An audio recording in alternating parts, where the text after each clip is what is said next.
Thank you, Sarah.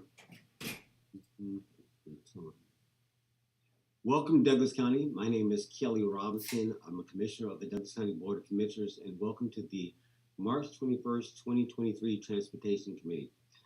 We're going to go ahead and get started to establish a roll call. Since we are doing this by Zoom, we must verbally acknowledge who we are. I'll go around the room, starting with myself. Kelly Robinson, Chair of the Committee, present. Frederick Perry, Deputy County Administrator, present.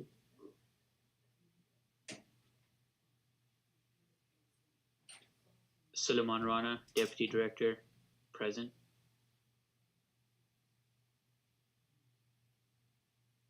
There's 4 people to establish a quorum. Anybody else out there? I do see Yes, Ron Roberts present. Sorry, I was working on get Rachel in here. Okay, that's 4. Anybody else voting members? Well, if others show up, it's okay. We have enough to conduct the business of the people. We'll seat them accordingly. Deputy Director, when you see them, we'll make sure we'll acknowledge them. So we do have a quorum to conduct the business of this meeting. All right, do we have any supporting cast members? Is David Good out there? Yes, Commissioner, I'm here. Is Director Ames out there? Or Rosalind Miller? Either one of them there? That's fine. Anybody else there that have supporting members to this committee, non-voting members? All right, well, that's fine. We're going to go ahead and get started. We have enough to continue the business. So next up, Deputy Director, take us away. Let's jump on into this agenda. Thank you, sir. Yes, sir. Good afternoon, Committee Chair and committee members. The first action item would be approval of the February 21st, 2023 Transportation Meeting Minutes. Hey, guys, hopefully you guys all had a chance to take a look at them over the weekend, at least by yesterday. With that being said, can I get a motion to adopt the meeting minutes as presented? So moved. Second. Get a motion in a second. All right. I trust no discussion. So we're just going around the room again.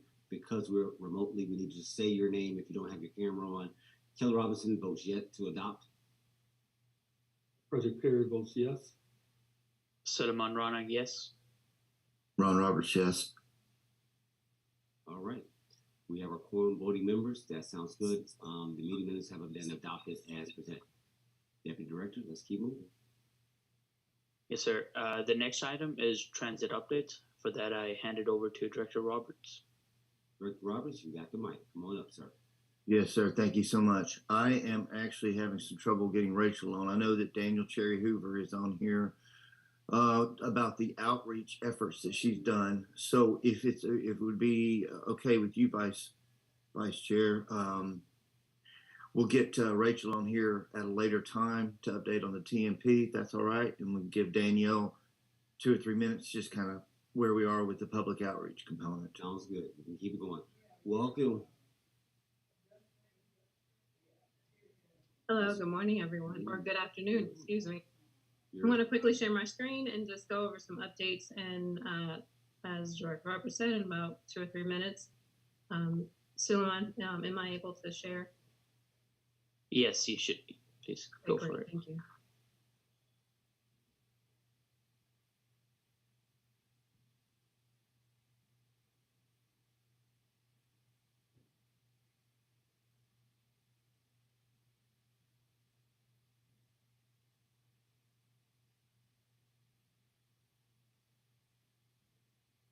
Okay, there's a slight delay on my end, so I just want to make sure everyone can see my screen.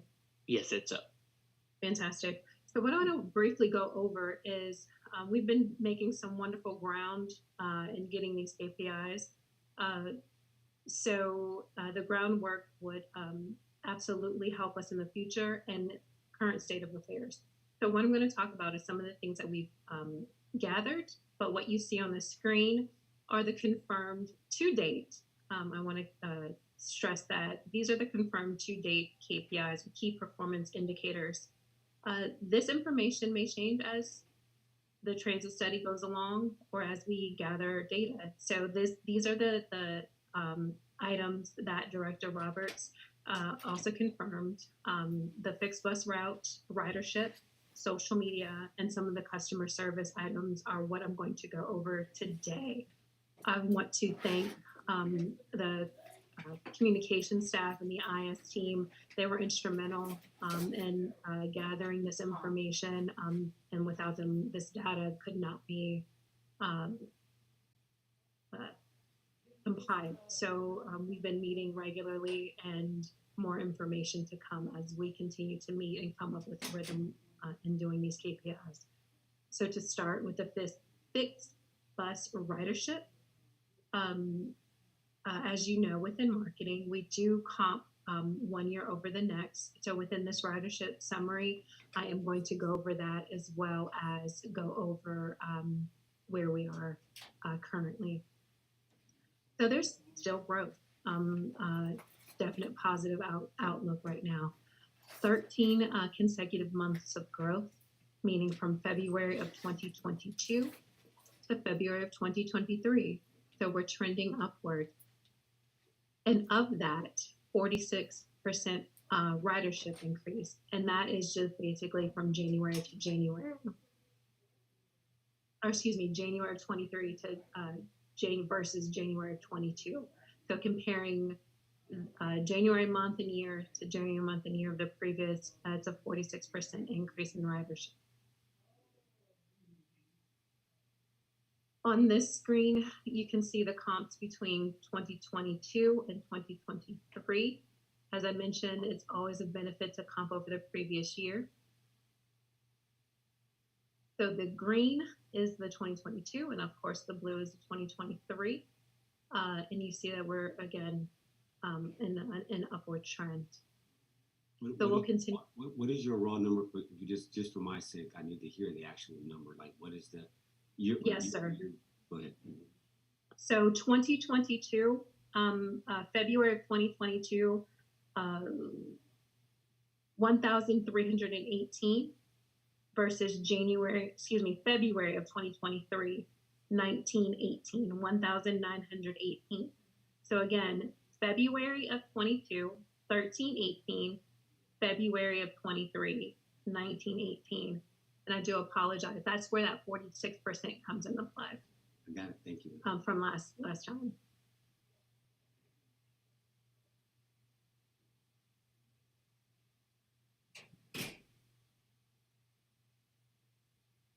So quickly, I want to go over some social media.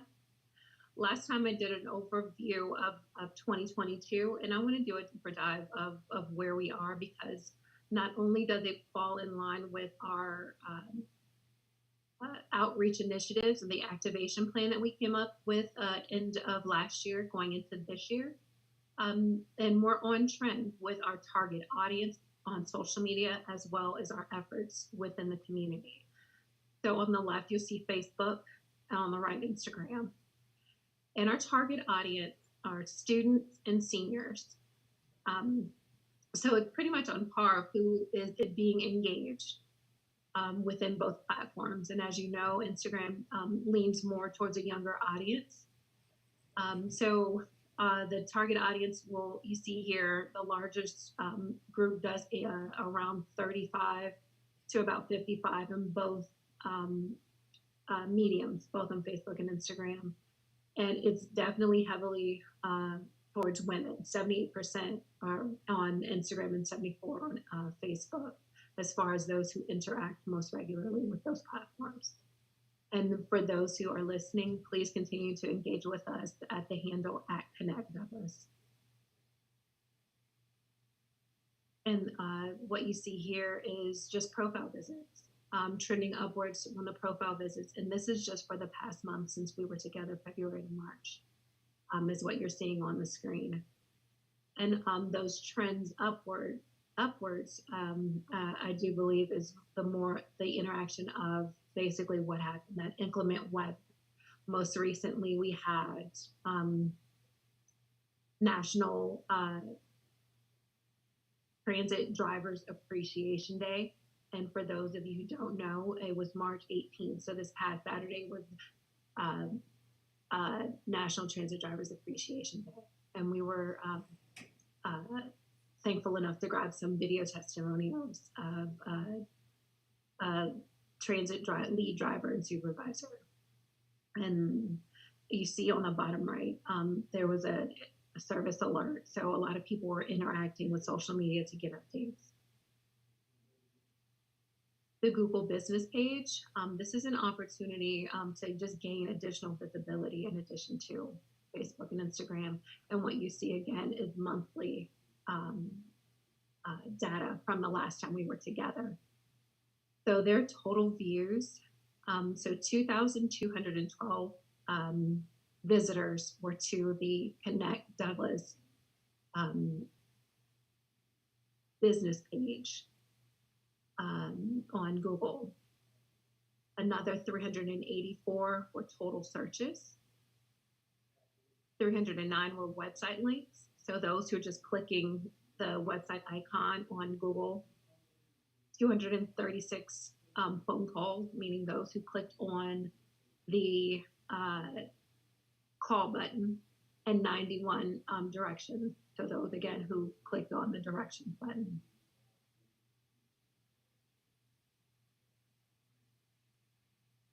One other thing that I do want to just briefly chat through, and I just got these numbers, so please bear with me. I'm just pulling these up now. And if you can allow me to stop sharing, I can pull up those numbers. And this is the information hot off the press from the IS team. So what we wanted to do is just confirm data and compare data from what was online from Google Business and what the actual calls coming through as well. So when you call the 770-949-7665, getting to Connect Douglas, there are 4 prompts, 1 through 4. Options 1 is ADA. Option 2 goes to transitions, Commute Solutions, the operator, the bus operator. Option 3 goes to the mobility coordinator, and option 4 goes to customer service. And please jump in, Ron, if I misspeak on any of those. So what the numbers that I did get from the IS department were calls coming into option 4 were 300 and option 3, 336. So I suffice it to say those who are utilizing the bus system are calling in, are logging on to Google business page, are active on social media as well. So however the rider needs information or the citizen needs information, they're being very consistent in calling and interacting on digital. So with that, I do want to pause for any questions, especially any additional feedback from Director Roberts. No, thank you for that. Good information. I appreciate again, succinct, gave us the data that's necessary to show our how we're doing. I was very interested in the section dealing with the changing of the dial-in, the various options, and what the output has been happening, how much volume is coming through those. And so that means that we are penetrating, people are being educated, and I like to see how that plays out over time. Do we believe, and so I got one question, I'm going to keep this going because we got a pretty full committee. My question is, so do we, in changing this to the 4 options we currently have when people dial in, is there a way to capture experience, experience of ride, experience of anything? Is there a capture put with that, with the narrative some kind of way? In other words, yes, I had a problem, press 3, but my question is, can you capture experience some kind of way through the phone system? Experience Right. of ride. Yeah. I'll just jump in here real quick, Danielle. So that's one of the things that we're looking at. One of the 4 sub-consultants is an agency called TransPro. I believe I'd mentioned this to Commissioner Robinson before they came out a while back, but they have a dashboard that we're looking at, possibly considering that actually captures a lot of the quality, ease, use, those kind of dashboard items that are not traditionally national transit data hard numbers. It's kind of like quality of experience. but and I've seen examples of some of the properties that these are used on. They're actually used for their KPIs and things of that nature. But we haven't gotten into the study so much to see what we would really want to capture from the citizens. Understood, no problem. I'm just curious. Recently, I'll give this story. So I'm going to the doctor, and you normally you're going into one of these labs where you got to go through all the blood work and stuff, right? So it's just before you get to the doctor, and so you've got these two people in the back, these two workers, and they're at war. They're almost fighting and going at each other. And we got 9 people out here backed up, like, okay, look, we're trying to get in and get out. And I marked like, oh my goodness.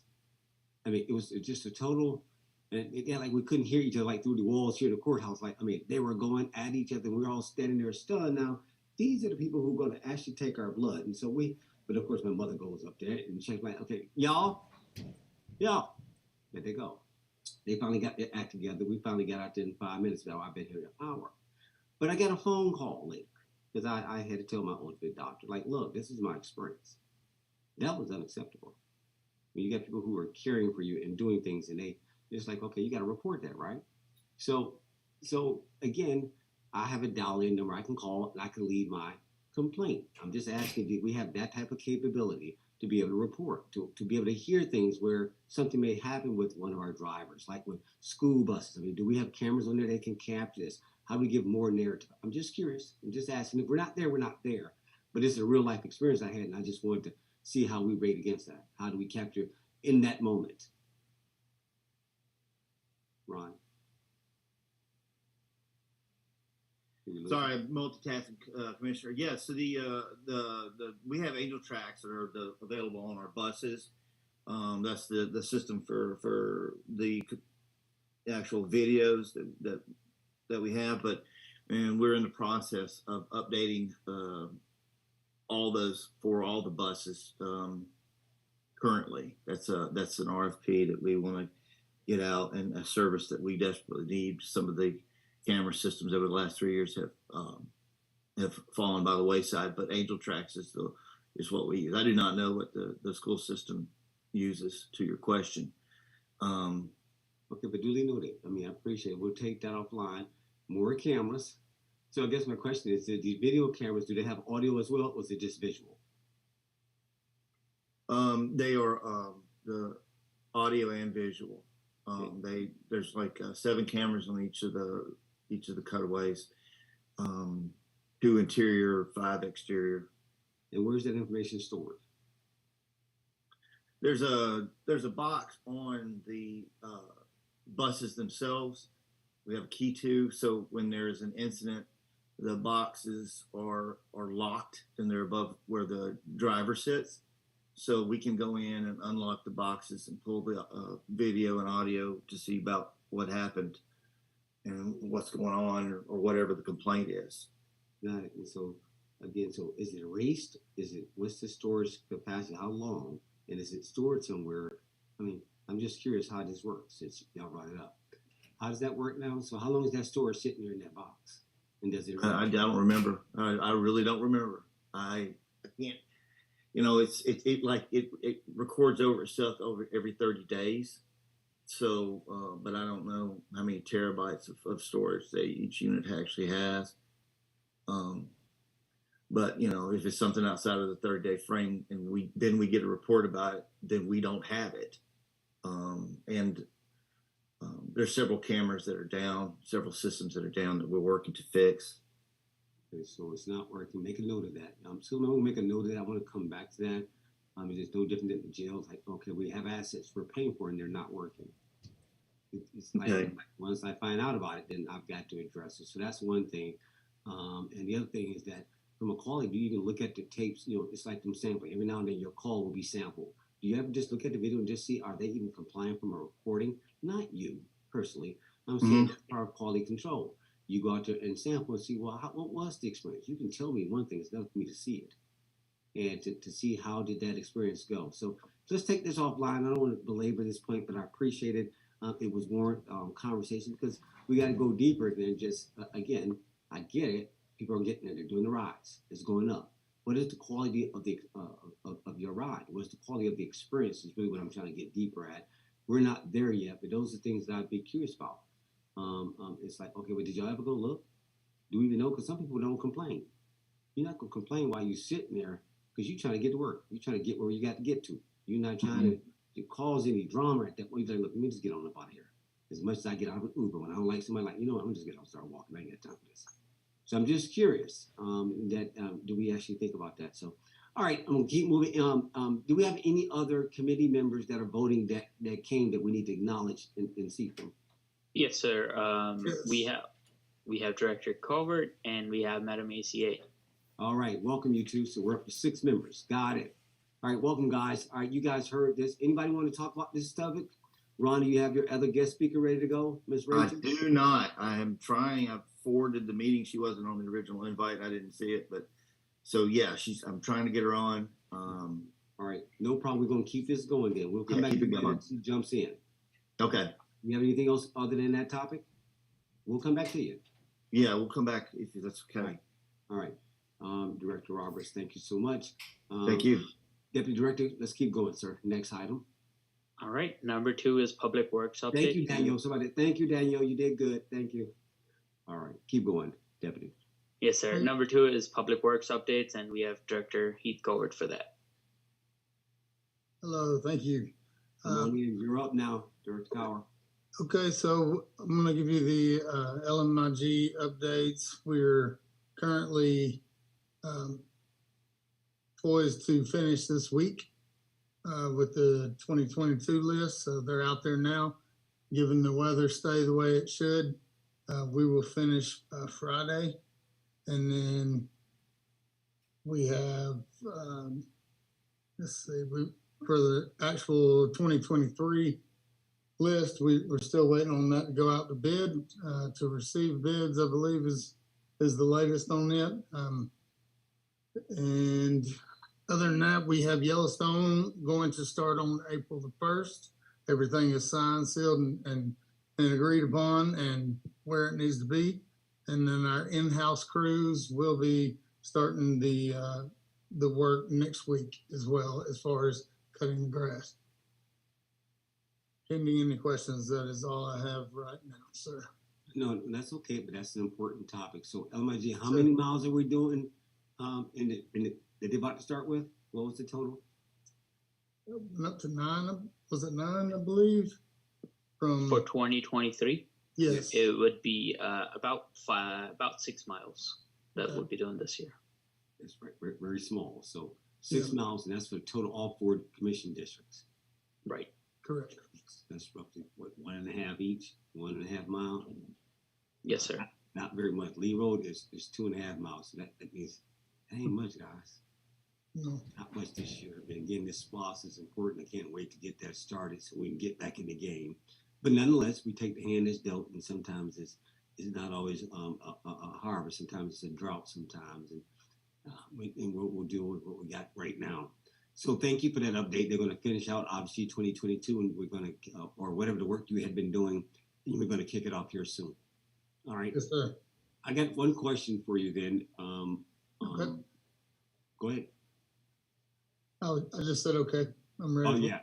One question for you is Old Alabama, and this is both for you, Deputy Director. Either one of you guys can weigh in on this, and this is important. Every now and then, citizens, I have to use their eyes in a literal sense sometimes, not just general feedback. It's like, okay, so I've got a citizen who lives on Old Alabama, been there for 30 years. It hadn't been paved. We've got this big, I don't know, light industrial facility there on the Cobb side. Old Alabama splits Cobb County and Douglas County. It's sort of like right down the line in essence. And the road is old, dilapidated, and those big tractor trailers with 12 cars on it just tearing it up, just grinding it out. And the road is so small that, I mean, obviously people have to walk along, again, one more time, walking along the grass because the truck is so wide, it's that wide. You're trying to be safe. I had that experience walking down Riverside. I turned, I was like, oh my God, this truck is close to me. So I get it. So my question is, Old Alabama, can you guys tell me the rating of what that road would be? I know we talked about this, but I want to do this on record. And how would we address something like that? And how would we approach that when you've got a set of citizens down at the end of that? You got high density and stuff, but they've got to come along there. There's no sidewalks. How do we reconstruct or redevelop roadway? Suleiman, can you weigh in, sir? Talk about Yes, that. sir. Yes, sir.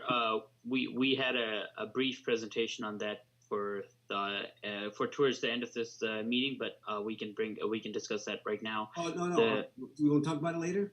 Yes, sir. That was supposed to be one of the last few items on the agenda. Hold that thought. We'll keep this moving. I just wanted to bring that up. We'll take it up later in the agenda. Thank you for that, for clarity on Old Alabama. So, Director Cower, I'll come back to you, sir. Well, I'll hold my question. You got anything else you want to share? Any other committee members want to weigh in? All right. Director Cower, thank you, sir. Simple Yes, as sir. always good. We'll keep moving. All right. Deputy Director, sorry about that. We'll let you ride. Did you know what else is next? No problem, sir. The next item would be a few transportation DOT updates, and starting off with a change order request. With that, I'll go ahead and start sharing a presentation. Can everybody see my screen? I can. Mm-hmm. Okay, great. And Chair, you're here now? All right. I was here Full for a voting second. membership. Oh. All Mhm. 7 members have been seated in the committee. But I didn't get to hear you get acknowledged. Thank you, Madam Chair. All right. So the first item I have is for our ongoing active construction project, which is Stewart Mill Road at Reynolds Road Intersection Improvement Project. This project is in construction right now, and we're anticipating completion within this year. The purpose of this project was to accommodate excessive turning movements in this intersection, and to do that, we're widening the intersection, adding traffic turn lanes, and also adding sidewalks, and also improving our existing stormwater management practices on this intersection. As I said, it's in construction, and during construction, there were some unfavorable subgrade or soil conditions encountered. In a result, we are seeing a change order. In fact, this is the first change order with our prime contractor, which is the Corbett Group. And we're also requesting this committee to consider another change order with our engineer of record, which is Jacobs Engineering. The change order with the construction contractor will be in the amount of $15,992.75.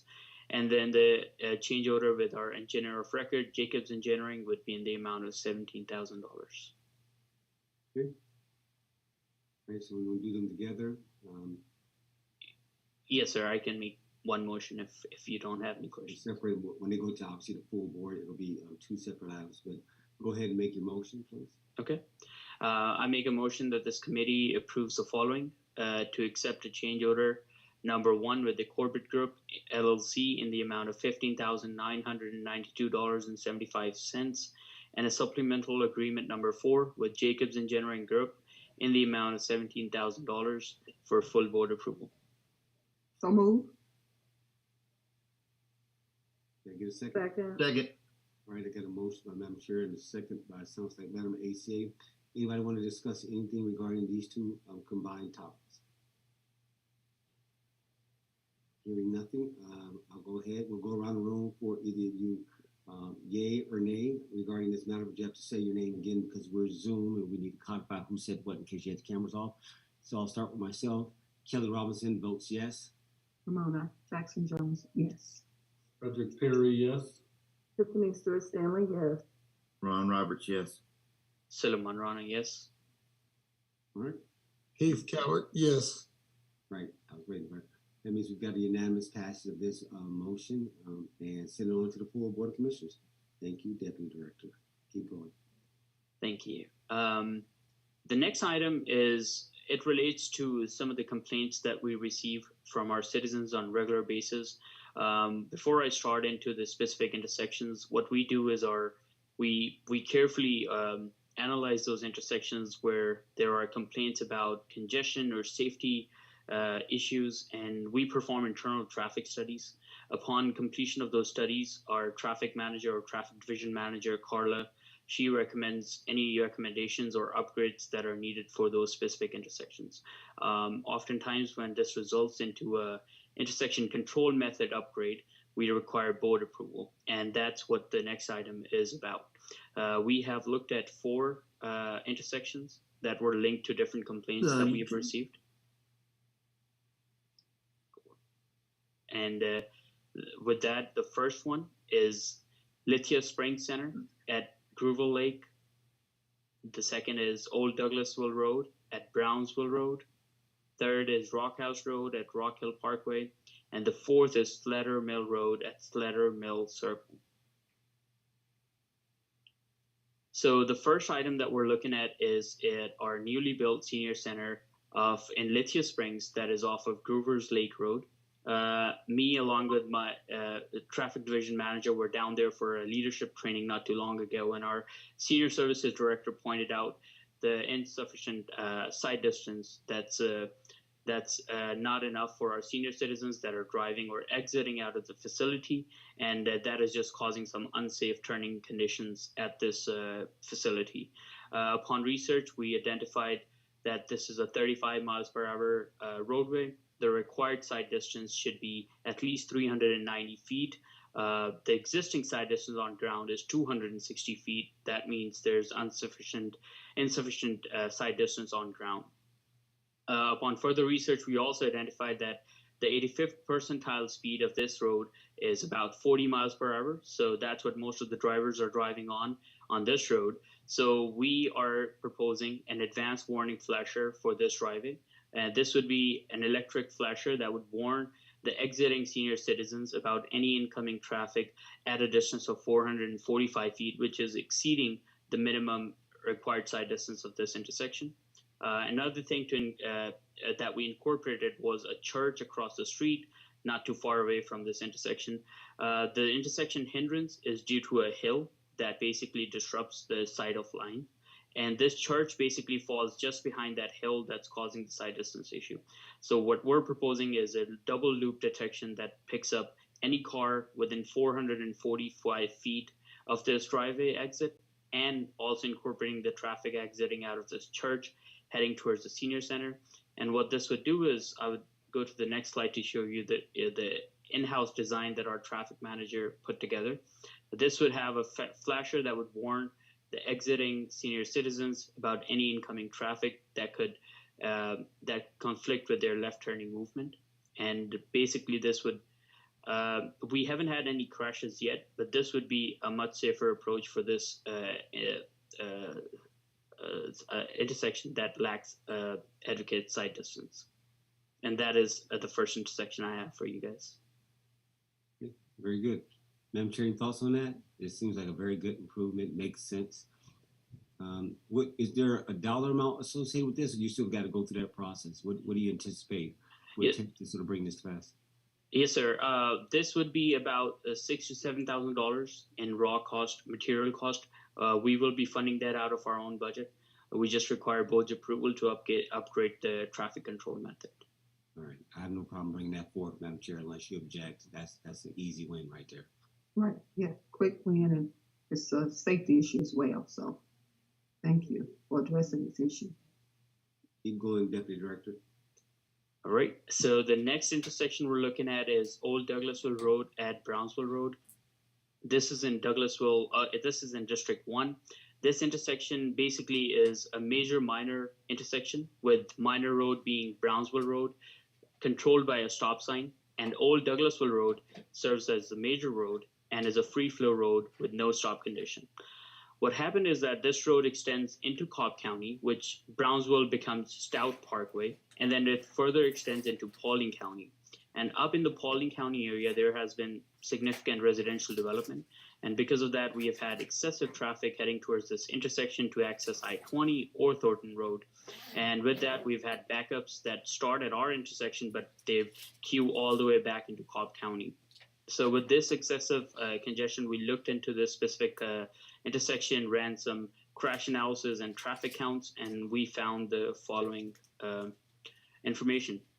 So Old Douglasville Road, that serves as a free flow road with no stop condition, actually has less than half of the traffic counts coming off of Stout Parkway, which is controlled by a stop sign. On the other hand, we also found some issues with the side distance, and looking back into the crash history, which is shown on the top right of this slide, we found at least 5 crashes every year for the past 3 years. Using that, we ran a multi-stop warrant analysis, and given the crash history, it was warranted to deploy multi-way stop on this intersection. So what we'll do is we'll upgrade the major minor stop condition to a multi-way stop on this intersection. Sounds good to me. And the impact of this, is there a financial impact? No, sir. This would be relatively easier for us, and coming out of our budget, since this is just a few extra stop signs. We're just asking for approval to change the intersection control method. Got it. So so how do we handle stop signs? We got our own print shop. Do we print them? Do we order them? We already got them on like in a box somewhere. How does that work? Yes, sir. We have in-house a sign shop, and we have a staff that goes out there and installs these, and they print them in-house too. We also sometimes outsource the purchasing of signage depending on the volume we need, just because that makes sense financially and for operations too. But we do have that capability, and we do that in-house. So you have inventory on standby, and you have capacity if you need to, and you can outsource it as a third source. But you're good, is what I'm hearing. Yes, sir. All right, Madam Chair, you okay? She's Yes, sir. I'm here. I'm okay with it. All right. More than it. We'll keep going. I'll take full questions from everybody later on. Keep going, Deputy Director. I just want to be sensitive to time. We'll come back to full questions for all 4. Keep going. Understood. Yes, sir. The next one is Rock House Road at Rock Hill Parkway. This is in District 2, and as you're aware, this is a heavily industrial area. Rock House Road currently prohibits truck traffic onto it, but we still see truck traffic there on and off. But on this slide, if we look at the image, what I want you guys to look at is the residential developments on the both sides of the starred intersection. This is what we're concerned about, and this is what I'll be showing in the next slide. Basically, coming out of this intersection, mostly for residential users coming out of Rock Hill Parkway westbound, have limited sight distance. And this sight distance basically is due to, again, the hill that this intersection is on. And as you can see from the pictures on the right, both pictures show left and right coming out of eastbound of Rock Hill Parkway. The sight distance is not enough. And with the excessive truck traffic using this road, it becomes a safety issue. And what users tend to do is they drive into the intersection just to see as far as they can, and eventually just ignore the stop sign, and which in return causes unsafe turning movement. So given the short side distance being less than what's required, we recommend a multi-way stop for this intersection also.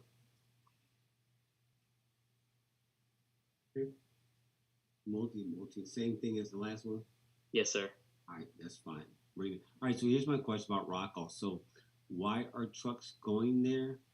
They use it for what, a turnaround? I mean, I'm missing, why are they going through there if it's non-truck traffic? Sir, that happens on and off. It's not a constant pattern we've observed so far, so we couldn't really identify what exactly they're trying to achieve. I would guess that they're sometimes just trying to cut through if there are any backups or accidents on Thornton Road or something like that, and they're just trying to avoid the main truck route, and they try to cut through Rock House to head into Factory Shoals and then Douglas Hill Road if needed. Yeah, see, and this Thornton Road area has always been a challenge for us. We did a master's plan on this whole area, trying to separate the residents from the truck traffic. And that, as a matter of fact, Rock House was supposed to be the residential component, strictly residents. Keep the trucks on Thornton and residential cars on Rock House. Now we know how development has evolved in sort of making that challenging, but we're trying to keep it as pure as possible. And so again, I get the cut through, but there are residents that we're trying to also ensure that their rights, because it's, think about, we've got about 11 million square feet there, about to drop another 14 million. Those few homes, those residents, those developments that are coming, like, okay, that's a huge convergence. If you've ever been on Thornton Road about this time right now, it's bad. And it never stops until later in the evening. So it's one of those where I'm always keeping my mind on it. Obviously, this is in my backyard, and so I'm very familiar with it. and I'm trying to keep it as pure as possible. I'm like, okay, but why are they cutting through? You got Douglas Hill, you got Petrohole, you got Thornton. Let the residents have their little traffic. Let them get through without getting stuck behind brontosauruses, these big giant, dinosaurs. They just want to get up the street. So, but that's more historical for you. But this is something that we're very sensitive to. That's where we got that $10 million in economic development in our last SPLOST that was supposed to be dedicated to this area. We reappropriated that to go in other areas like Reed Road and etc. But it was that big, Deputy Director, that we're earmarked $10 million in economic development for that area to separate these roads. All right, so I want you to just be mindful of that. We don't have to believe at this point that was more historical. But duly noted, you've got your eyes on how you're going to handle that, and I'm fine with that. And we're going to keep this going to the last one, then I'll open up to the full floor. Go ahead, Deputy Director. All right, thank you. The next one and the last one is actually Slater Mill Road at Slater Mill Circle. This complaint came in very recently, sometime last week, and this was apparently a redundant complaint from a singular citizen that wanted a multi-way stop on this also. Upon studying this intersection, we found that all of the safety criteria were met, and none of the warrants that cause a multi-way stop sign or multi-way stop control were met. So therefore, on this one, we believe everything is in order. The side distance is enough for residents to come out onto the major road and make a turn either way, left or right. Upon studying this intersection, we did find some discrepancies, which is this is mainly a city jurisdiction, but we maintain this road under our maintenance agreement. The city calls their part of the road as 30 miles per hour, and we had a 35 miles per hour sign on this road. So we're changing that to be consistent, and reducing the speed basically enhances or increases safety. That should help. And we're also proposing some additional signage because there's a sharp curve coming into this intersection, as you can see from Presley Road into Slater Mill Road. So with that additional signage, we can reinforce the travel pattern there and basically increase or enhance safety. But as far as the request goes that came down to us for a multi-way stop, that could not be met or warranted. So we're suggesting that we don't take any action on this. And ideally, for things where we don't need any warrants, we don't bring those up. But this was a high visibility intersection. We just wanted to brief the committee so they're aware. I appreciate that. Now, is this District 2? This is District 3. This is right on the edge, all right? That separates me and the Vice Chair. Can you make sure that at least she's briefed on this? Yes, sir. I sent in the traffic study to them and also gave them highlights of our findings. All right, thank you. Just for her, I know she's got a town hall coming up, and so that may be something that she wanted to at least address within her citizen. Thank you for that. All right, so to the full committee, you guys got any comments on this? There's good work, Deputy Director. This is the type of committee work that's important, things that are strategic and intentional. So, Madam Chair, you okay? I'm okay. Anybody else want to weigh in? Mr. DCA, you okay, man? I am. This, I know you. Looks good, and just commend Suleiman on the job well done. He's knocking these intersections out pretty good. I've always thought that the intersection by the new senior center was challenging. It's challenging for me to navigate that area, so it's good to see a remedy to be put in place there. So, job well done, Suleiman. Thank you. All right. Now, see, this is what I would consider. This is what you would call maintenance, normal maintenance, Deputy Director. So this is traffic operations. Traffic operations. All right. So, Mr. David Good, make sure you make a marker of these 4 things. These are things that we still need to highlight. I recognize they may not be SPLOST based, but it's interrelated, right? Everything is interdependent, interrelated. So I think this is some highlights that you, as talking points, you may want to keep up with. Okay. Sure. Thank you. All right. Deputy Director, keep going. We're rolling. All right. At this point, I would like to make a motion to recommend these 3 improvements that we talked about, if that's okay. Yes, it'll be fine. Keep Yes. I make a motion that this committee recommends the following: addition of an advanced warning flasher sign for Lithia Springs Senior Center at Groover Lake Road, addition of a multi-way stop at Old Douglasville Road at Brownsville Road, and addition of a multi-way stop at Rock House Road at Rock Hill Parkway for full board approval. So moved. Second. I've got the motion by Director Cowell. Who did the second? Frederick. Ron. Second. Oh, you can call Ron. Motion by Director Roberts and second by Sir DCA. Yep, I just want to make sure we get it for the record, guys. That's all. Thank you for that. We got a motion second. Any further discussion or additional discussion on these items?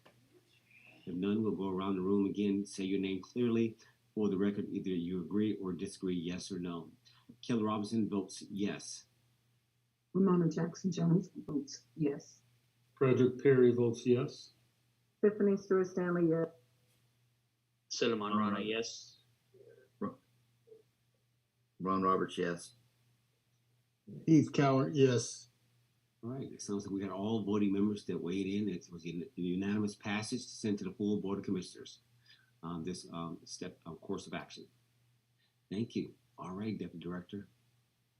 All right. So the next item on agenda is basically, again, this was generated by quite a few complaints that we've received about traffic conditions on Mount Vernon at South Sweetwater Road. And we performed a traffic study that we usually do, and we have quite a few recommendations for this hot zone for some traffic congestion. And we have some recommendations that involve reclassification of roadways and addition of a traffic signal for this intersection. Before I get into the details, there are 4 types of roadways: freeway, arterials, collectors, and local roadways. And these are basically defined by their volume, their speed, and their access that they offer. And each classification has its pros, has its functions and restrictions that we can apply to control the traffic and restrict their use to their classification. When these classifications are not appropriate or not exactly serving the purpose, that's when we see some problems that we'll look at in just a moment. So with that, we'll be looking at reclassification of South Sweetwater from a local road to a collector, reclassification of Beechwood from a collector to a local road, reclassification of Synyard from a collector to a local road, and a traffic signal at Mount Vernon and South Sweetwater. And I'm about to explain why. So this is basically the hot zone of the traffic clutter that we're dealing with in District 1. I'll give you guys a minute to read the map, but there are quite a few roads that we're looking at, but the red boxes highlight the roads that need to be reclassified. And just if I could point out is, this is a residential subdivision. We have Beechwood Hills subdivision and Skyview subdivision. The yellow here stands for a collector road, whereas this is exactly a place where we need a residential or a local road to serve the local residents. Then the red here represents the arterial roads that basically connect collectors to a freeway. And green here represents a minor arterial, which again is an arterial road. Now looking at the classification, and lastly, the South Sweetwater that's towards the lower half of the slide is shown as a local road. And we don't see any residential movement around here. And basically it's connecting 2 of the major arterials. So looking at this, what we believe is Beechwood, which mainly serves the citizens and connects to a collector or an arterial on either end of this road, should actually be a local road, not a collector. Upon our traffic study, we've seen about 1,174 vehicles per day using this road, and mostly not just for residential use, but mostly for a cut through. This has become a high volume, high speed road, even though its purpose should only be to serve the residents that live on this road. The posted speed limit on this road is 25 miles per hour, but the 85th percentile speed is 45 and 48 miles per hour. Now, this road, while it's there to serve the citizens and connect the arterial and the collector, it is labeled as a collector. By definition, this should be a local road. Once this is a local road, we can control the traffic that is overspeeding on this. And we have other methods that we'll be talking about towards the end that we'll use to basically divert the traffic from this residential road onto collectors and arterials so they don't disrupt the residential houses and people that are walking in their front yards and just walking across to homes and homes. So with that, the first one is Beechwood Drive reclassification from a collector road to a local road. The next one we're looking at is South Sweetwater Road. South Sweetwater Road mostly works as a major arterial, and that's what it's labeled as for the majority of its section. But a small segment of that cuts off from Lee Road and runs all the way to Mount Vernon, it is currently classified as a local road. This road has 3,161 vehicles per day, the 85th percentile speed of 48 and 42 miles per hour, and with a posted speed limit of 45 miles per hour. So this, through any area we look at, is serving as a collector. And that is why we're recommending that this is in no way, shape, or form a local road, and it must be reclassified into a collector road. The last road that we're going to look at is the Synyard Road. This again is very similar to the Beechwood Drive that we mentioned. This is serving the houses that are around this road and connecting into an arterial on one end and a local road on the other end. So basically, this road is serving the residents and connecting to a collector or an arterial. So this should too be a local road. And once these reclassifications are done, we can further reinforce other traffic control methods like speed humps within the subdivisions to control the traffic, and also have signs such as diverting cut-through traffic away from these residential roads. And that is why we're seeking reclassification of these three roadways.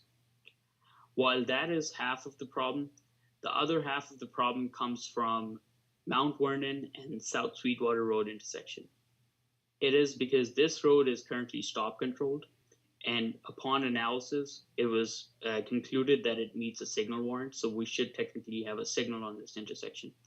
Because of the condition it's in right now, there are long backups on Mount Vernon, which extend all the way back up to Beechwood Drive.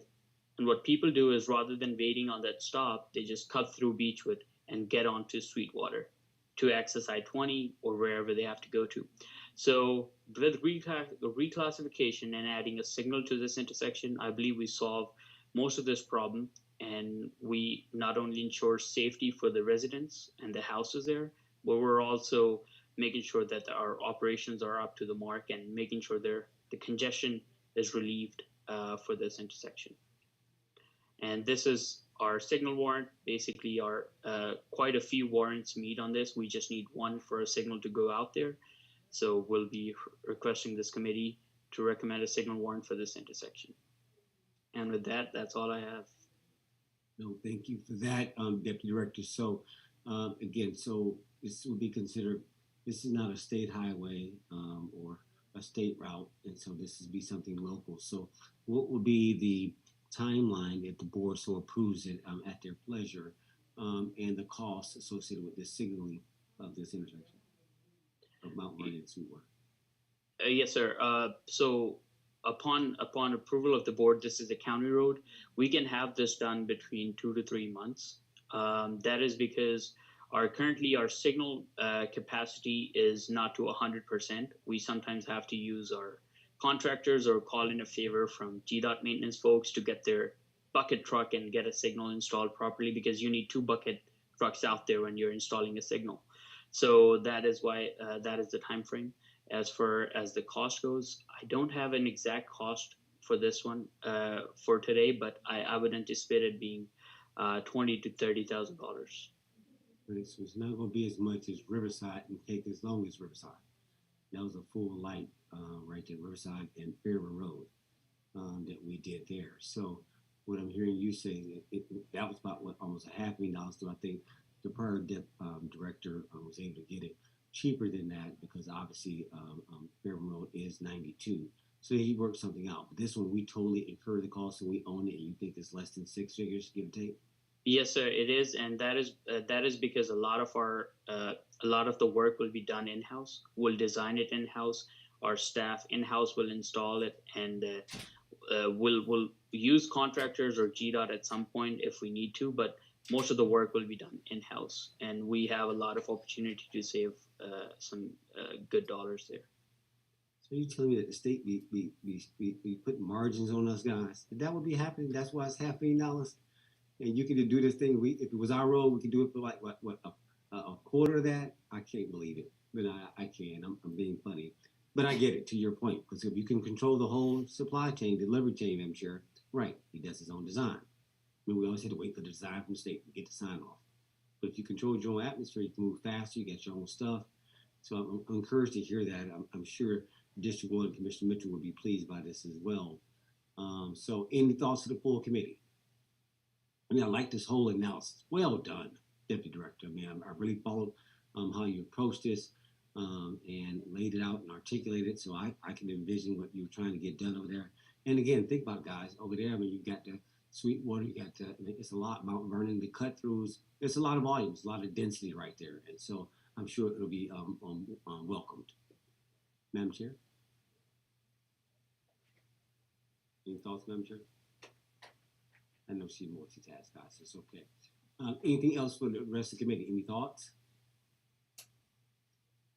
All right, well, if there's no comments, then Deputy Director, let's go ahead and get your motion so we can get it outside the committee and send it to the full board. Yes, sir. I make a motion that this committee recommends the following: to reclassify South Sweetwater Road to a collector road, Beechwood Drive and Sin Yard roads to a local roads, and add a traffic signal at Mount Vernon at South Sweetwater Road for full board approval. All right, we got the, can I get a second? He made his motion within. Second. All right, we got a second was that Madam ACA? Yes. All right, we got the second. All right, guys, any discussion on this matter that's before this committee? If none, again, we'll go around the room of the voting members and again, articulate your name for the record, either yes or no regarding this matter. Start with myself. Kelly Robinson votes yes.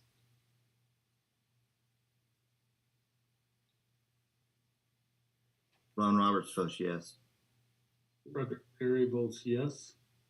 Tiffany Stewart Stanley, yes. Keith Solomon. Coward, yes. All right. 6. Chairman Jones, yes. I apologize. No, I couldn't find my microphone. That's okay. We'll come back to it. So we got all 7 voting members voted yes. It passes unanimously. So we're going to send that to the full board. Madam Chair, did you want to weigh in on this matter?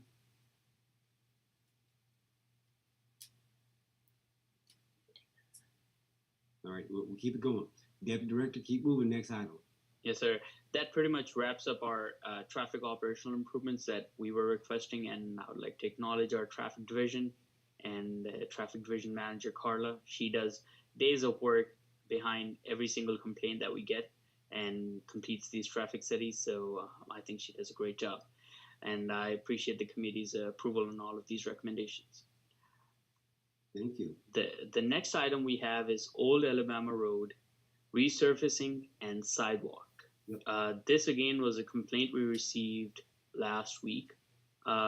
We discussed internally the needs, and like you said, with the traffic or pedestrians, there's a need of a sidewalk there. The condition of the road is currently rated as 8 out of 100, so it is in very poor condition. The length of this roadway is about 0.7 miles, which is about roughly 3,700 square feet. And these numbers are coming out of our pavement condition analysis that we performed not too long ago. So it really helps to have that data, verified data in place already. So looking at this condition, we definitely see the need. We have some cost estimates that we have put in place. If we were to resurface this road, it would cost us about $252,000. Now, the sidewalk cost on this is a little high, which is $1.8 million. But I would like to point out that we recently finished a Maxim Road sidewalk that terminates at Maxim Road and Old Alabama intersection. And that is exactly where the Cobb County line is. On the other side, we have Maxim Road from Cobb County, and that's where Cobb County finished their sidewalk. So basically, we have sidewalk connectivity up to Old Alabama from both sides, north and south. And if we were to consider a sidewalk on Old Alabama, it would provide a really complete connectivity for any pedestrians trying to get to somewhere.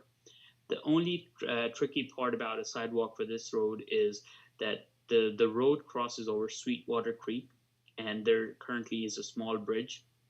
And if we were to provide pedestrian accommodations, we'll have to consider quite a few options. But the option that we've considered, which is a conservative approach, I think would cost us about $1.8 million. Duly noted. No, I appreciate that. And is there our sidewalk would just be on our side of the street or Cobb side of the street, or is that cost cut in half? Are we putting sidewalks on? Would you recommend sidewalks on both sides or one side? No, sir. I think one side is enough on this, and we'll be putting in on our side because that's where the minimal right-of-way impacts will be. Got it. And duly noted. This is something again. This whole area is very dense. As you know, we lost one of our citizens, younger citizens, right at Maxwell Road, which was the impetus from an operational safety to put sidewalks down Maxim and to deal with that intersection that obviously that was already on the books. We took sidewalks, Madam Chair, as you know, all the way down. The project only allowed us to go somewhat part down Maxim, but again, the full of the board, we don't go all the way down to the line. So now we got to make the turn. So I get it. This whole area is old. It's dilapidated. Again, Madam Chair, it's maintenance that hadn't been taken care of over time. You got a lot of light industrial over there that's just further crunching it up. But we continue to put residential in there, or it's allowed to be built, and we're having to deal with that. The coexistence of both, obviously cars and people, and obviously trucks. So, duly noted. I thank you for the analysis on this. I'm sure there's something that can be taken up in context of SPLOST. I think we just wanted to get it on the list right now. Do you recommend any course of action pre-SPLOST at this point? No, sir, there's no action needed at this point. It was merely for discussion. And I think once we end this month and we have those talks about SPLOST revenues, I think this would be a good talking point at that point. All right, but it is on the list, right? It's currently not on the list for SPLOST. But no, I'm just talking about overall on the list of that's something we need to look at. Yes, sir. Definitely. Right. The reason I brought it up, Madam Chair, when you obviously when you took leadership and we went forth with amending the Atlas contract to allow them to do our road ratings. I think that was back 17, 18. That was very important. Mm-hmm. Using your medical. You had to take a temperature. What are the vitals of your infrastructure, your arteries? And we got every road, all 773 center miles, both dirt roads and undirt roads. And that tool is very important to us. But think about it. It's 6 years later. Mm-hmm. Now, I know you're turning the bottom of the list to make them better, right? We get that. But then you still got these roads that are still 9s and 8s and stuff that we're still getting to because they're long, they're expensive. But again, you got to start somewhere, and we knocked it down. And we know we've got obviously the CTP that was done and other things that have been done. And it's just a function of money. We know that, Madam Chair. You just can take it one at a time. You just have to prioritize the need. The need is great, but you can't operate on every part of the body that's breaking down. So we got to pick and choose, Madam Chair, which artery we're going to go after. And that's really what this comes down to. Obviously, our citizens are important.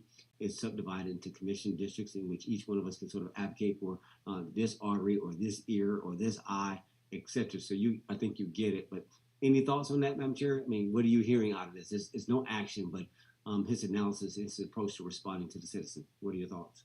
Yeah, I think that's he's doing a great gesture, certainly. There's a lot of opportunities, as you said, that report that was our triage report. It allows us to rate all our roads and streets, and I'm hoping that we're using it still as our guide because there's so much work to be done. Roads are endless. Road work is endless here in Douglas County, so I think this is great. Commissioner Robinson, you indicated that that's an area that's, in your opinion, I guess the road is very poor. The sidewalks and everything along that whole, the condition is horrible. So thank you, Deputy Director, for listening and jumping on it. It says the estimated resurfacing cost is $252,000. Is that it? $252,000. Yes. And it'll be coming out of the 2016 SPLOST. Am I correct? Or 2022 SPLOST? That is one discussion that we'll have to do. Oh, I'm ahead of myself. Okay. Chairman of the committee, am I getting ahead? I'm sorry. No, you're fine though. I looked at the cost. Okay. All right. Well, there's always work to be done around here. So if it's a bad area, you're showing us how bad it looks. It needs to be done. Hopefully one day we will explore some other options here in Douglas County for addressing our roads as well in the future. So to that point, Madam Chair? Yeah, I'm done. Okay, thank you. No, but to that point, Madam Chair, again, if I have an allocation equally amongst my peers for LMIG roads, what he said this was, what, about 5.7. Right now, we're doing 1.5. I have no problem taking my allotment and saying, get this done. I'm resurfacing. Next round. Now, the sidewalk is separate, but the point is, I've done Riverside like that. My whole allotment went to Riverside to resurface that. So there's the resurfacing, and then there's the sidewalks, which are really two different projects. We resurfaced Lee Road, and then we came back to the widening and sidewalks. It can be phased. We need to have more discussion regarding this, and we're experienced at this. We know how to look at this. I just want him to bring this forth because citizens brought it forth, Madam Chair. We just want to acknowledge it, but we're good on this. But this is the process. And we listen to citizens. We bring things forth. We are analyzing. We're making like, now, this is $250,000, and it's cost $1.8 million. They're thinking, well, I've been paying taxes into this system for 30 years. I just want my road paved. I get it. I appreciate y'all doing all them community centers and saying, oh, I want my front yard paved. Yes, sir. Let me get back to you. Got it. Got it. Now, he's just out speaking just for himself. It's for the collective group, but you get it. His point is, got it. I hear you. Hold on. I'm coming. I got a list is long, but I got you. But this one, like, woo, this is long. And so that's something that we probably could address. And again, each of our peers in their respective areas know what's important. When Miguel and Deputy Director Ronna comes forth with a list of things, but we get to weigh in too at the local level. It says, okay, but we out of the priorities of things he's got to do, we can do our discretion. Like, no, I mean, I get it, but this area really is painful. So we recommend that you change it over here. So to his point, I'm sure he can't get ahead of the board. But all I want to say, just make sure you highlighted this somewhere in the meeting minutes that this was brought up. Because what I don't like, and when citizens say, but I brought this up to you, you didn't do anything with it. You're not listening. All I wanted him to do is make sure he acknowledged it, and we got a record, and we did what we were supposed to do. So thank you for your response, Deputy Director. Appreciate you. All right. That's all I got on this one. I mean, again, this was just, he was just bringing us up to speed. This is more of a constituent service type of thing. Just, hey, we're just acknowledging it because of the magnitude of it. But nonetheless, we'll capture that in the normal things. David Good, make sure you capture that one as well. We'll come back to that later. All right, Deputy Director, anything else on this? Yes, sir. And this presentation ends here. I have one more item to go. Keep going. You're good. Yes, sir. The last item is Spine Road at Yes. State Route 92 and Fairburn Road. This is to provide you with a status update, but also there's a committee action that's required to move this project forward. So just to update the committee, this project is in design process. We had our first review of PFPR, which is prelim design plans, basically suggests 60 to 70% completion of design. We were very satisfied with the progress our consultant has made. We are well on schedule. We are, as we all know, we're following an expedited schedule to deliver this project. We are looking at applying for encroachment permit and signal permits with GDOT in the upcoming few weeks.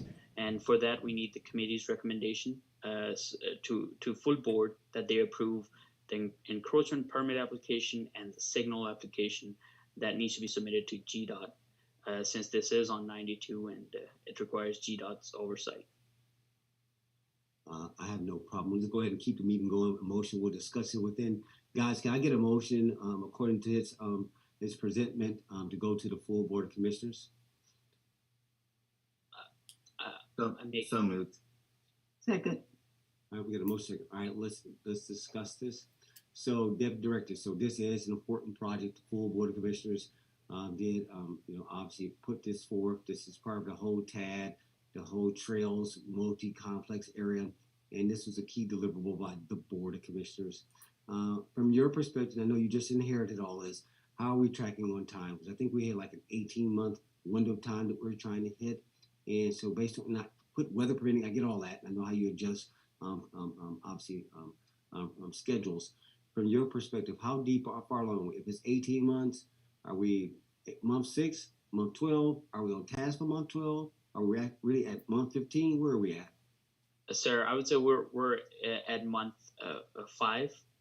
We started in November, and that was our NTP to the consultant, and we're wrapping up design phase. And I think we should be able to meet the 18-month time frame that we're committed to.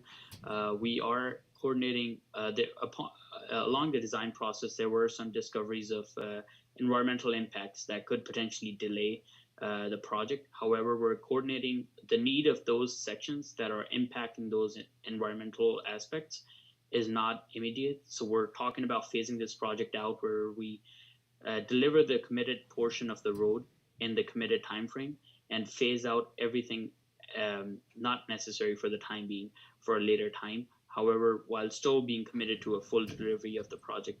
So we are having those talks and we'll be coordinating that to minimize any delay that comes towards this project. And as far as the progress goes, I'm very satisfied with the progress and where we are today. I think we're meeting, if not exceeding, our schedule. All right, so we're sure. So we're gonna put the road in, a base road. We may not get the sidewalks or trails, or I mean, you didn't really say what are we gonna delay. We're gonna put the road in, but what else is gonna get delayed? Now, yeah, happy to discuss details, but basically we're starting off at State Route 92, and we were gonna go all the way back towards the developments to where the developments end. And if you excuse me for just a second, I can pull up the map that I have, and that would basically help. Now, this is important because this is an important economic development area. I know the citizens are beginning to see the structures. I mean, it's pretty much going up. I think they announced who's going inside the studio now, and I won't say it. I mean, I know there's a hotel that's going forth there as well. I mean, they're moving, and so I'm encouraged by that. But again, that's all private sector, but we own the road. So go ahead. Yes, sir. So in front of you is a rough estimate of where the road's going to go. This was done in the very early stages of the project. At 92, we're providing this access for developments that are going to come on both sides of this road called Spine Road. That's what we're calling it for the time being. Almost 100% of the developments are all the way up to this roundabout that's shown towards the third of a project. What has happened is in the design process, there were natural streams that were discovered somewhere where the red line is that basically provides a future access to a future Lee Road extension that's going to come about in 3 to 5 years. Those natural streams require a permit that's called the 404 permit. That is a very extensive Army Corps permit that can take anywhere from 6 months to a year. And that also requires mitigation costs for environmental impacts that can range anywhere from $100,000 to $500,000. So what our suggestion is, and that's something we're coordinating with the team, is since that section is to connect to a project that's going to come about in the next 3 to 5 years, let's chop those access points off for now so we can deliver everything that the development needs up to the roundabout and then come back at a later phase to deliver those connectivities to a future project. I get it. I get it. I get the logic. I understand. We're still widening the road, let alone extending it. But again, we do have money to help us move along. And like the phase approach, it's going to take what it's going to take. Again, for the record, 3 to 5 years on that extension. It's going to take what it's going to take to even collect that amount of money to be able to deal with that and get other grants that may come along. So I'm pleased with this right here. And so then, since we're in a motion in a second and we got discussion, anybody want to discuss anything before I call the question sent to the full Board of Commissioners to keep this very important economic development project going? None? All right, then I'll call it. I'll go around the room, all the agree or are in the affirmative, say yes with your name or no with your name. I'll start with myself. Kelly Robinson votes yes. Mona Jackson Jones, yes. Frederick Perry, yes. Tiffany Stewart Stanley, yes. Suleiman Rana, yes. Ron Roberts, yes. Keith Cowart, yes. With all votes. All voting minutes have been recorded as being unanimous passage of this item before the Transportation Committee. It'll go to the full Board of Commissioners as presented. All right, Deputy Director, anything else? No, sir, that's the end of our agenda. I would. All right, so for the full committee members, I'll let you guys, Ron, you got company? I finally do, Commissioner. I'm sorry it took us so long. I was having some computer issues, but I was able to get Rachel Hatcher here for an update on the TMP. All right, well, if it's the committee's pleasure, I'm going to go ahead and give that time that was scheduled here. This will be our last item before this committee meeting. So, Director Roberts, please introduce your guest and give her the microphone and the slide and let her speak. Welcome. Yes, thank you.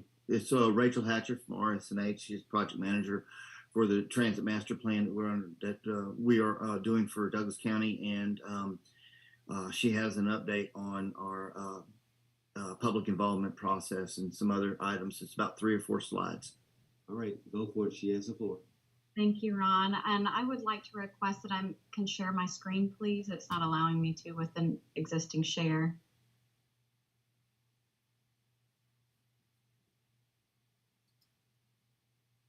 So, Man, you'll have to stop sharing your screen so that Miss Rachel can share hers. Thank you. Thank.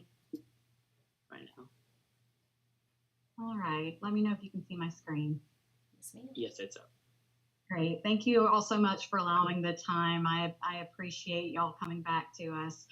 We're going to keep the agenda brief. As presented, I'm Rachel Hatcher. I'm the project manager on the Transit Master Plan update. I also have Steve Cody with me today. He's the deputy project manager. For the agenda today, we're going to talk about the project schedule and provide a very brief status update on our recent activities. We'll talk briefly about upcoming activities so that you're well briefed for August 1st. Rollout of public and stakeholder engagement activities, and then just a moment of pause for questions. So you all have likely seen this project schedule. This is a figurative schedule that backs up our very detailed internal technical schedule. You can see with the green arrow, we're in the end stages of the March timeframe where we have initiated the project and have ongoing project management meetings occurring. We have initiated the public and stakeholder involvement process and are well underway in existing conditions and future conditions assessment. So recent activities included hosting our monthly project management team meeting where we refine schedules for our additional committee meetings and workshops, which will be launching in April. We continued our existing and future conditions analysis with an updated data collection log that was circulated to other departments within the county, as well as external agencies to get those gaps filled. And we have circulated mapping templates. So you all will see some graphics coming out very soon. We also did submit a public involvement plan, which provides a detailed approach to how we're going to provide outreach opportunities as well as information opportunities to the public and to key stakeholders. So we have a little additional information on that today. I hope you all have seen the Transit Master Plan fact sheet that's been circulating. That will be coming to the website very soon. We've also developed a project announcement that's going to be used in various capacities, including website content as well as stakeholder emails and information provided to local news engines. Once we launch the website content, which we're expecting in the next week, we'll have a public survey that we expect to go live April 1st. There will be both a general public survey as well as a survey that's catered specifically to current riders so that we can gauge how they are currently using the system, what their origins and destinations are, and what their needs are versus the general public that may not currently have access or may not have the opportunity to ride transit. We'll also have an interactive mapping tool embedded in that function, which is really exciting for those who aren't able to participate in our in-person engagement opportunities. They will be able to zoom into specific locations within the community and the surrounding region and identify potential origins and destinations, as well as provide feedback on issues that they are currently experiencing with the system. So we'll have a live mapping opportunity, both in person as well as virtually, so that folks who can't be there in person can continue to participate in the same capacity. And then we'll also include an update on the website frequently asked questions. So as we hear feedback from stakeholders and from the public and consistently hear concerns or questions, we'll be able to update the website and provide some answers to those questions so that we're educating as well as engaging. In the public engagement plan, we do have a strategic implementation schedule that includes our first round in the first months 1 to 6, months 7 to 9 is the second round, and then completion of the project months 9 to 12 is looking at the plan and providing feedback on recommendations. And our implementation toolkit for the education portion will be looking at public information open houses, project website again to provide that critical information for folks to engage with the process but educate themselves before they engage with us as a team.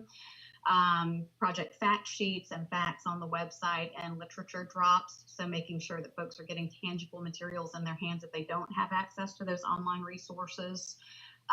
Engage using social media, survey polls, visualization, and public meetings, of course, and then inform the public via news releases using, again, the local engines as well as partnerships with other agencies that have a constituency that's already engaged, news briefs, email marketing, and project flyers, which we've begun development on. So that's all I have for you today. You're going to see a lot of activity beginning April 1st with your public and stakeholder engagement. You're likely to see invitations to participate either on the technical side or on the policy side. So please stay tuned for that.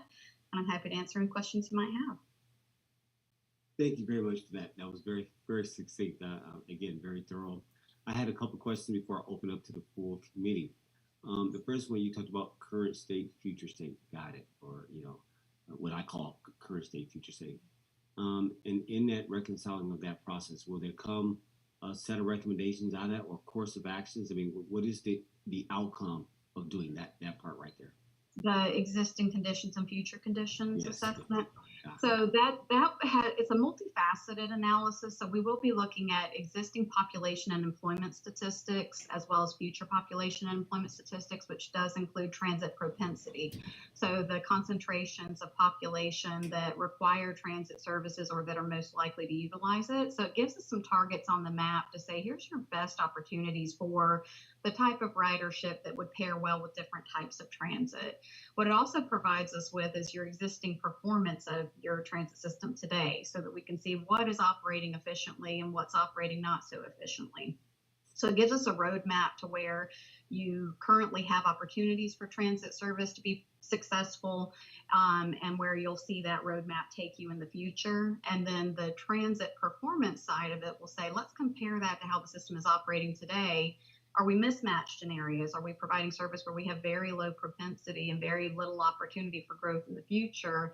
And where do we see greater opportunities? So that gives us some opportunities for design and recommendations for the next stages of the study.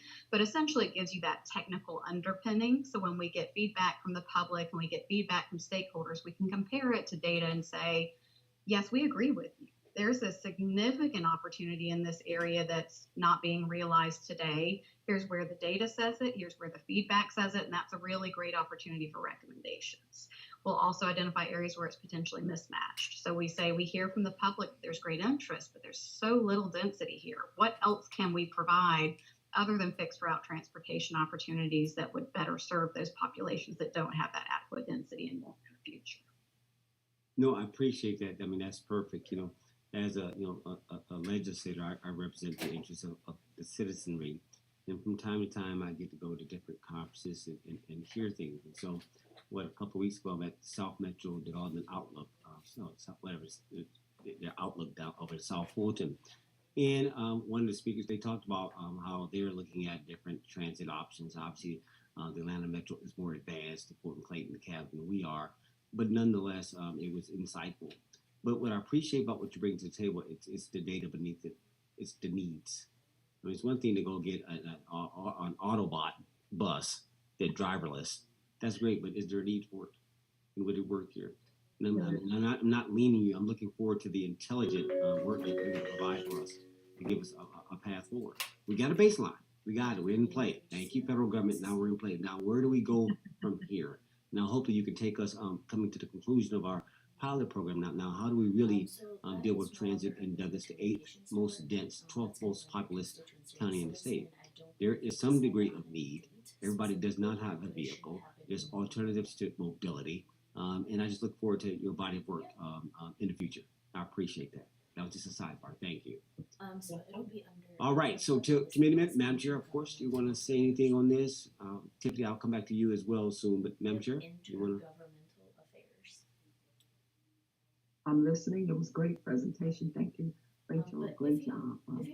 It's just good to hear all the positive things that are happening and going on, and I appreciate all your support.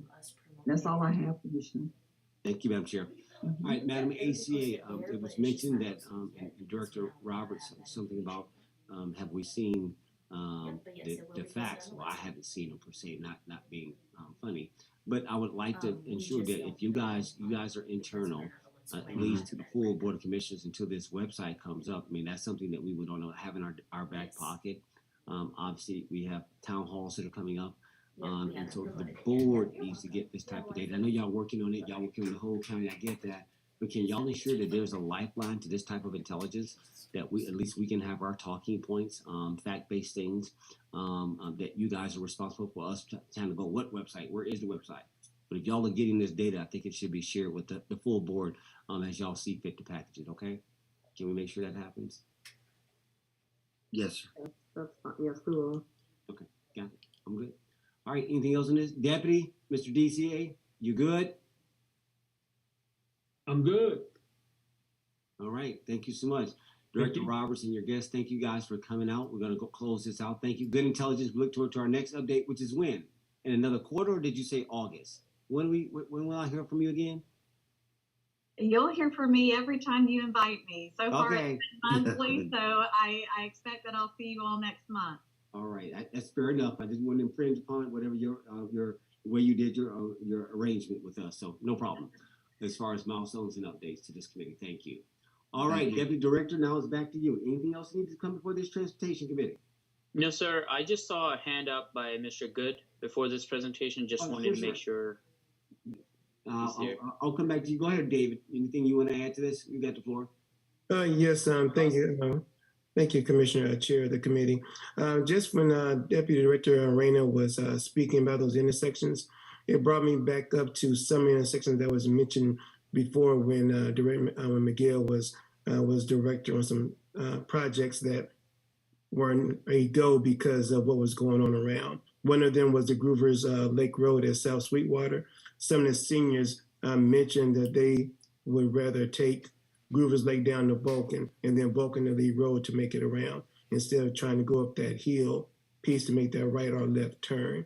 So I know that was a fear of theirs at one time. I'm not sure if Deputy Director Reyna has heard that as well.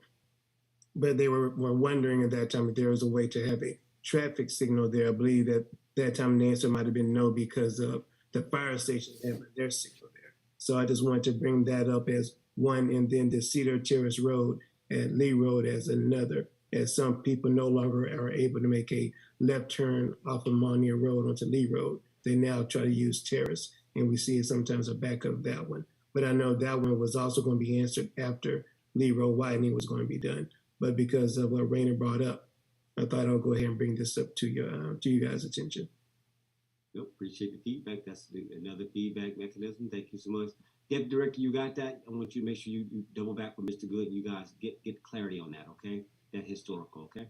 Yes, sir. And just to point out that South Sweetwater Road is an active project. That's a Lee Road widening phase 1 that's in design. So automatically we'll be evaluating that intersection for any signal need or any other upgrades that's needed. The upgrade we proposed today is rather band-aid or immediate just for the senior center, but we'll definitely be looking at that. And as far as the Lee Road phase 2, that's under construction. That concern is noted. I'll look into it and I'll get back to you. All right, I appreciate it. Thank you, Chairman of the committee. No, thank you for that input. Thank you for your participation and your activeness. That's how a committee should work. All right, guys, if there's nothing else that needs to come before this, I'm going to go ahead and I'm going to adjourn this Transportation Committee of the Douglas County Board of Commissioners, which is today, February 21st, 2023. This meeting is adjourned. Well done.